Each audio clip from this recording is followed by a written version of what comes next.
I mean, it's really interesting. I feel like usually when you're prepping for a movie or for a character, you're kind of creating this whole backstory for them and what their life might have been like before and what experiences they might have had. But that's really was, not something that I could have done for them because, their whole life experience up to this point is detailed in the movie and they haven't experienced anything else. There's 30 crew members who are all young people, sort of are all supposed to be 18, on this ship, and there's 11 principal characters. On the one hand, they lack an individuality to start with. They've grown, they've been brought up in isolation, they've never known anything about the Earth. Now they're on this confined ship.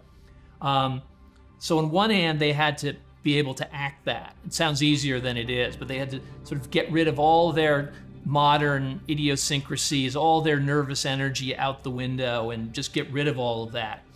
But on the other hand, they all had to obviously have a personality and a sort of a soulfulness that emerges out of that. Or, depending on who the character was, it's kind of a wildness or a deviousness or a defiance or an anger or a hatred. They're not like robotic, but they haven't had these feelings of like love, empathy, and all these basic human feelings. But they're very smart. All these kids on this ship have been like bred for purpose. The preparation for this is more in thought. It's more about thinking about how these people would live, what their behavior is like on and off the Blue.